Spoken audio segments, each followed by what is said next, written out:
Some people seem to win.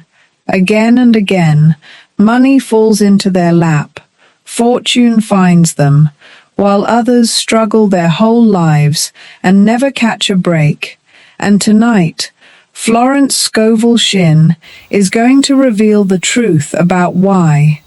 Because what the world calls luck, what the world calls winning the lottery of life, is not random at all.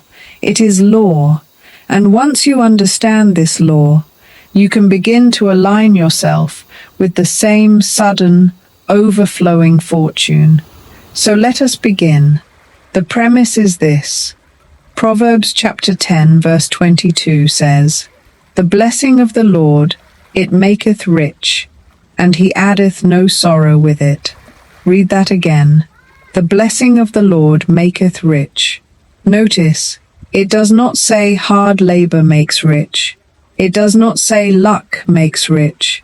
It says the blessing makes rich. There is a blessing, a divine flow of good that makes a person wealthy, sometimes suddenly, sometimes in ways that look like the wildest luck. And Florence Scovel Shinn taught exactly this, that there is no such thing as luck, that what appears to be chance is actually spiritual law, operating precisely.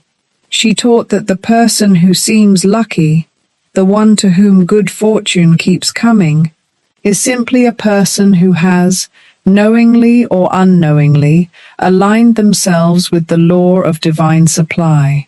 And the person who never catches a break has, without realizing it, blocked that same flow. And consider the lottery itself for a moment, because it is the perfect symbol of what people believe about fortune. Millions of people play, all wanting the same thing, all facing the same odds on paper. And yet, if you study the people to whom sudden windfalls actually come, in the lottery and in life, you find something curious. They are very often people who genuinely expected good fortune, who spoke of winning as though it were natural, who carried an inner certainty that money would come to them. Florence would say, this is no accident, that the outer windfall was preceded by an inner alignment, that the person became magnetic to sudden fortune before it ever arrived. Now, this does not mean you sit and gamble your rent away hoping law will save you. That is desperation, not alignment. It means you understand that sudden good fortune, however it comes, follows the same law as all good, the law of the blessing that maketh rich, and you align yourself with that blessing so that good fortune, through whatever channel is right for you, begins to flow. Tonight you learn how the law actually works, so that you can stop waiting on luck and start living under the blessing that maketh rich.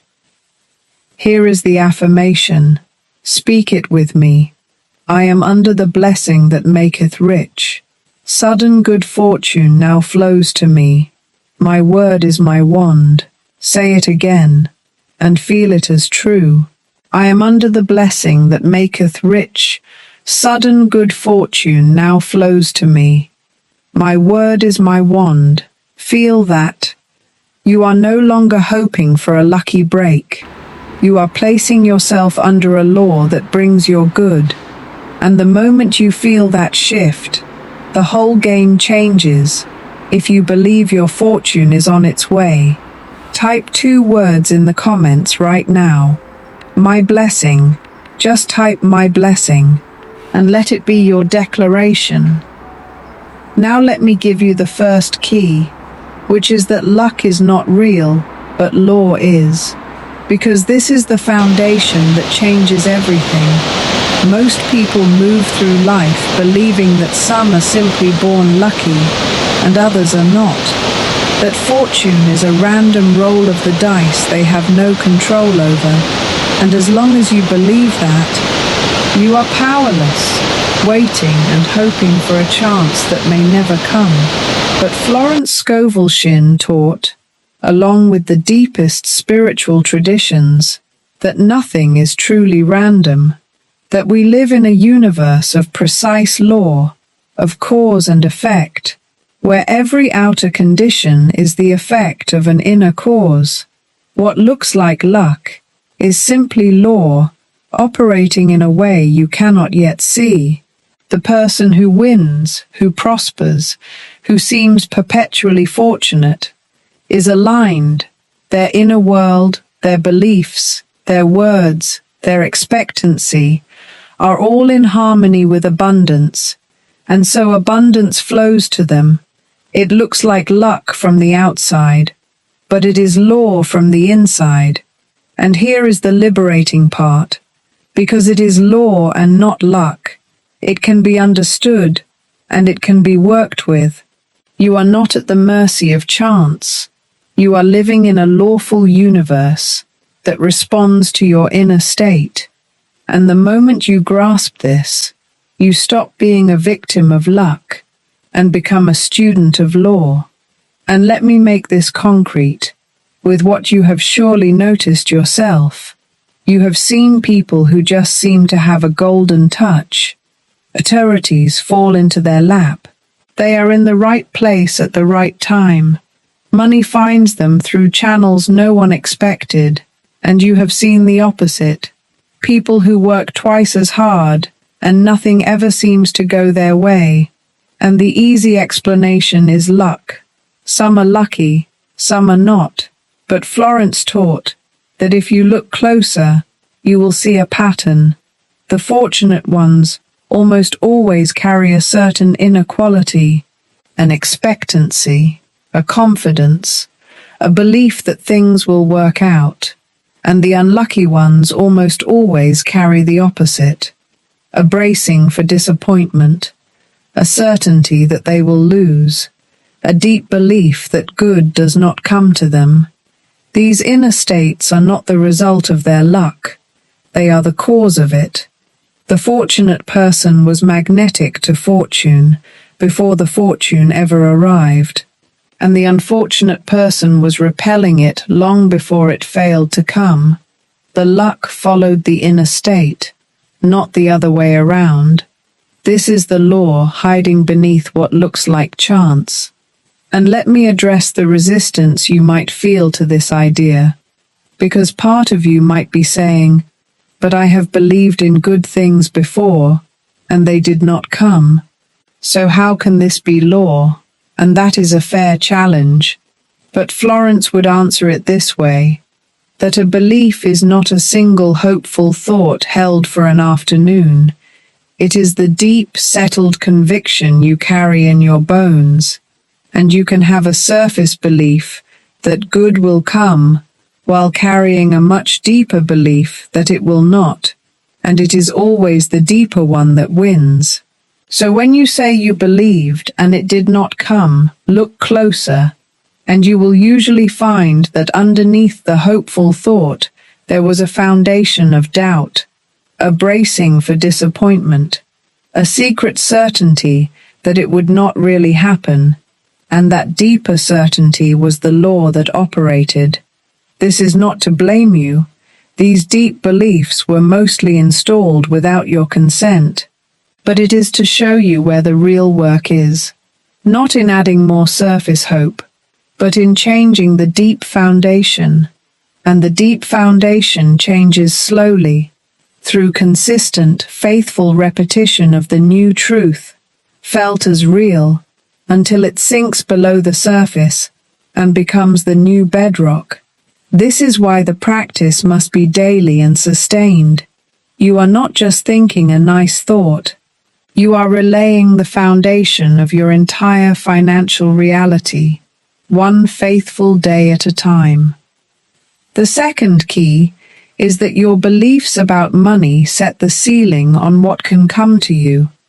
Because the law responds first and foremost to what you believe.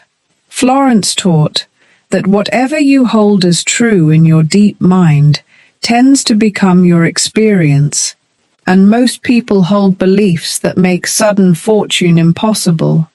They believe money is hard to get, that people like them never win, that wealth is for others, that good things do not happen to them, and every one of these beliefs is a law-level instruction, telling the universe exactly what to deliver. If you believe you are unlucky, you are commanding an unlucky experience. If you believe good fortune never finds you, you are pushing it away by law. The person who experiences sudden abundance believes, deep down, that good comes to them, that they are the kind of person fortune favors, and so they are. This is why changing your fortune must begin with changing your beliefs. You cannot receive a windfall you secretly believe is impossible. You must first become, in your own mind, a person to whom good fortune naturally comes, and as that belief takes root, the outer conditions begin to rearrange to match it.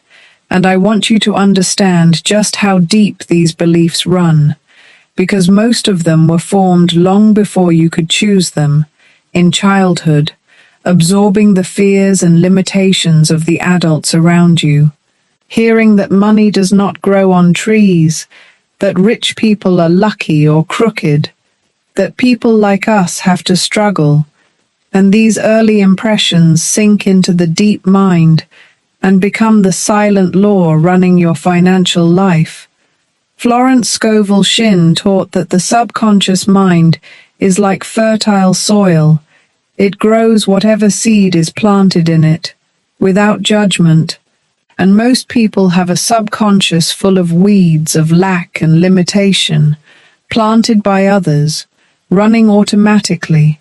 So when they consciously wish for a windfall, while unconsciously believing fortune never comes to them, the unconscious belief wins every time, because it is operating at the level of law. This is why simply wanting money does not work. The want is conscious, but the block is unconscious. And to change your fortune, you must go deeper. You must uproot the old beliefs and plant new ones, deliberately, through repetition and feeling, until the deep mind holds a new truth, that you are one to whom good fortune flows. And when that new belief takes hold at the subconscious level, the outer experience must change to match it, because the soil now grows a different crop.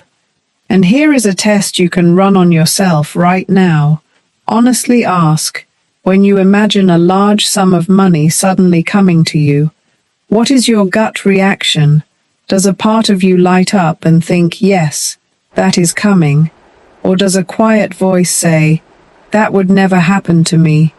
Things like that do not happen to people like me.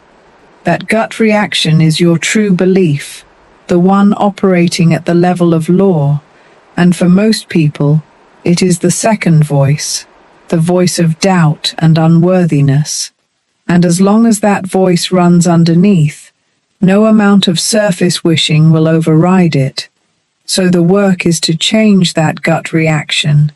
And you do it the way all deep beliefs are changed, through repetition, through feeling, through speaking the new truth again and again until the deep mind accepts it.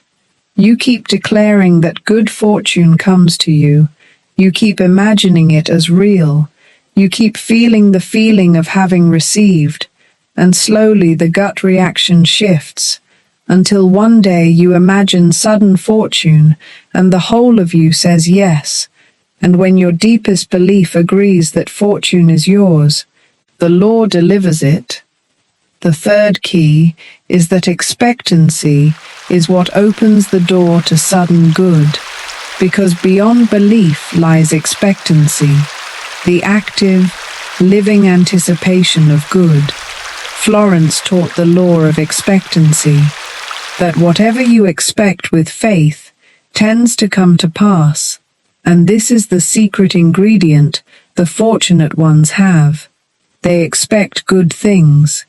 They wake up expecting something wonderful. They move through life anticipating pleasant surprises, and that expectant state is magnetic. It draws sudden good toward them. Most people expect the worst. They brace for disappointment. They anticipate lack. And by law, they receive what they expect. But the person who lives in genuine expectancy of good becomes a magnet for it. Florence taught that you should look with wonder at that which is before you, meaning you live in a state of joyful anticipation, expecting your good to appear from anywhere at any moment. When you cultivate this expectancy, you open the door for sudden fortune to walk through, because you are no longer closed off in doubt and dread. You are open, expectant, and magnetic, and it is into that open, expectant space that the blessing flows. And let me show you why expectancy is so much more powerful than mere hope, because there is a real difference between the two.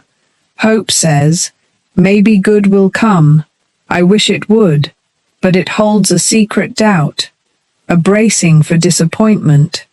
Expectancy says, good is coming, I am ready for it, and it holds no doubt at all.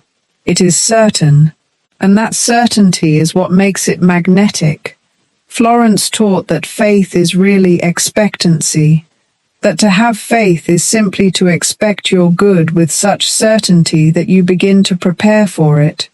And she taught that you should make active preparation for receiving even before there is any sign, like the farmer who prepares the field and plants the seed fully expecting the harvest.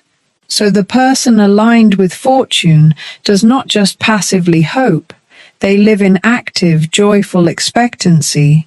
They carry themselves like someone who knows good is on the way. And this state does something remarkable. It changes what you notice and how you act. The expectant person sees opportunities.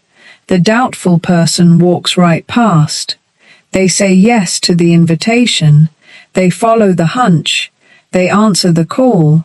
And any of these can become the channel through which their sudden good arrives. Expectancy is not passive. It is an active, alert, open state that positions you to receive and to recognize your good when it appears. And there is one more thing about expectancy that most people miss. It must be joyful, not anxious.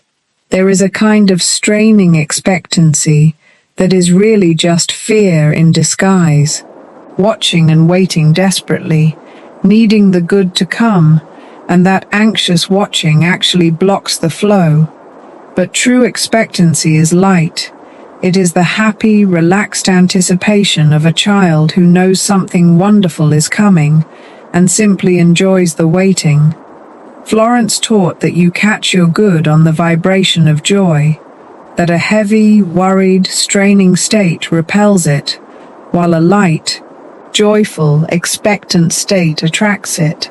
So as you cultivate your expectancy, keep it happy, keep it light. Expect your good, the way you would look forward to a gift from someone who loves you, with pleasure and certainty, not with desperate need. This joyful expectancy is one of the most magnetic states there is, and it is the state the fortunate ones live in, whether they know it or not. They simply expect good and enjoy the expecting, and good keeps coming to meet their happy anticipation.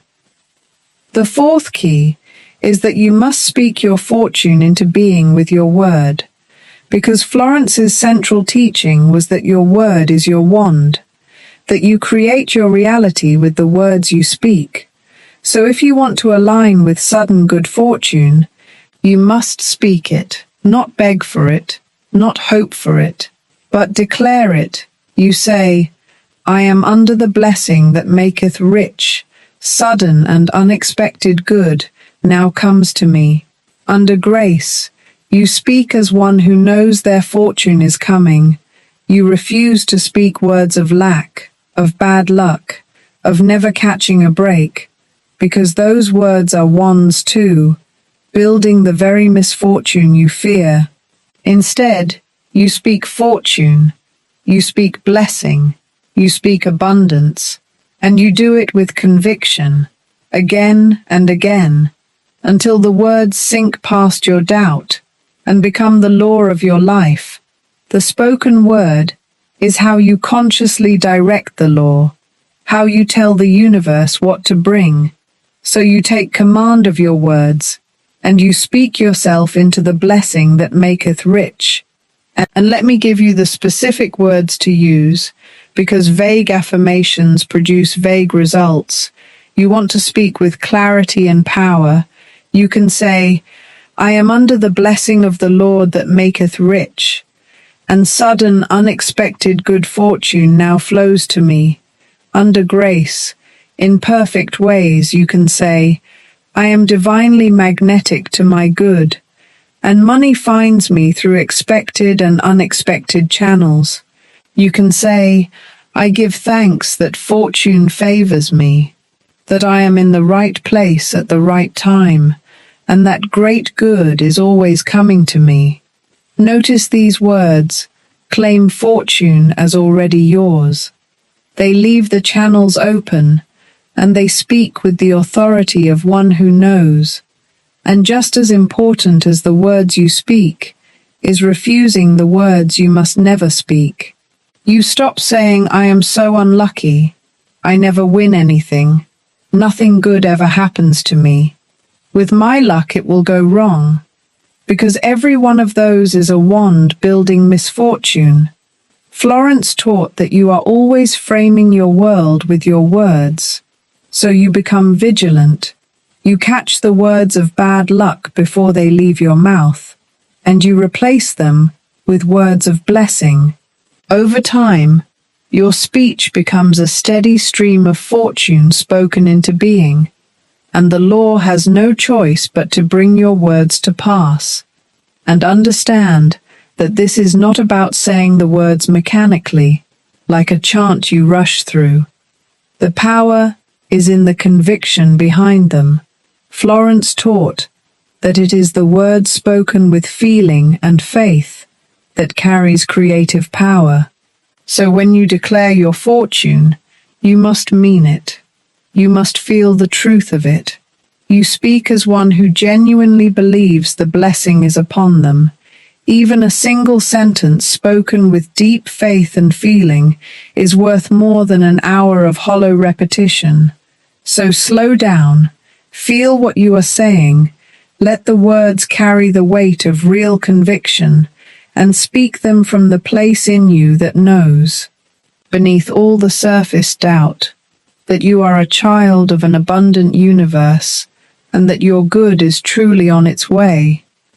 The fifth key is the daily practice that keeps you aligned with fortune, because this is not a one-time declaration.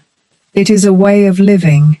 In the morning, before anything else, you set your alignment, you speak your affirmation, you declare that you are under the blessing, that good fortune flows to you.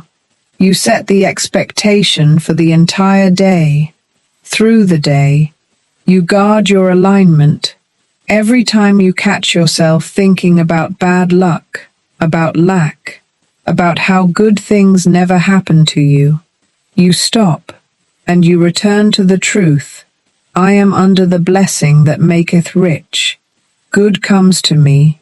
At night, as you drift towards sleep, you give thanks for the fortune that is flowing to you.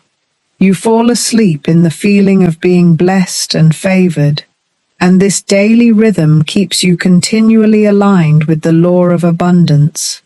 Most people drift in and out of alignment, a moment of hope followed by hours of doubt. But the one who practices daily stays in the magnetic state, and it is sustained alignment, not a single lucky thought, that produces sustained good fortune. And let me explain why the daily rhythm matters so much for fortune specifically. Because alignment with the law of abundance is not something you achieve once and keep forever. It is a state you must return to again and again. The way the fortunate person thinks is not a single choice but a habit, built and reinforced every single day. This is why the morning matters. The state you set in the morning tends to color everything that follows. If you wake and immediately sink into worry about money, into the feeling of being behind and unlucky, you have set the law against yourself before the day begins. But if you wake and deliberately align, declaring that you are blessed, expecting good, setting yourself in the magnetic state, you move through the day as a magnet for fortune. And the daytime guarding matters because life constantly tempts you back into the old unlucky story, the setback, the unexpected bill, the comparison to someone doing better, each one an invitation to declare yourself unfortunate again, and you must decline it each time, returning to your alignment. And the nighttime matters because the last state you carry into sleep sinks the deepest into the subconscious. So you refuse to fall asleep rehearsing your misfortunes, and instead fall asleep in gratitude for the good that is coming. And this daily practice of alignment is exactly what the Overflow Covenant is designed to make, automatic. Because the hardest part is not understanding the law, it is staying aligned with it day after day when the old unlucky beliefs keep pulling you back. The decree arrives each morning to reset your alignment, to place you back under the blessing, morning after morning, until being magnetic to fortune is simply who you are. The sixth key is that you must release the outcome and trust the law to work, because this is the final and most subtle piece. After you have aligned your beliefs, cultivated expectancy, and spoken your word, you must let go. You must release the desperate grip. Florence taught that straining and forcing actually block your good, that the anxious demand for a specific result closes the very door you are trying to open. So you do your inner work. You align, you speak, you expect, and then you release. You trust the law to bring your good in its own perfect way and timing. You do not dictate that it must come through the lottery or through one specific source. You leave the how and the when to the divine, and you rest in calm trust. This release is itself an act of faith, and it is in that relaxed, trusting, open state that sudden fortune most easily arrives. The grasping, desperate person repels their good, but the aligned, expectant, and trusting person becomes irresistibly magnetic to it. You plant the seeds of fortune with your beliefs and words, and then you trust the law to bring the harvest. And I want to make sure you understand why releasing is so essential, because it seems to contradict everything else. You spend all this effort aligning, believing, expecting, speaking, and then I tell you to let go. But here is the paradox at the heart of the law. The desperate, grasping energy of, I need this to happen, it has to come, I am counting on it, is actually the energy of lack. It broadcasts that you do not have and are afraid you will not receive. And by law, that broadcast of lack blocks the very good you are straining for. Florence taught that you must hold your desire lightly, with faith, not with anxious clutching. She taught that demonstrations often come the moment a person finally lets go, because the letting go removes the block of anxious demand and lets the good flow. So after you have done your inner work, you release. You say, I have spoken my word. I am aligned, and I now trust the law to bring my good in its perfect way and time. And you genuinely relax. You go about your life in calm expectancy, not desperate need. And it is in that relaxed, trusting state that fortune finds its easiest path to you. The seed, once planted, does not need to be dug up and checked every day. You plant it in faith, and you let it grow, trusting the law that never fails. Here is the whole picture.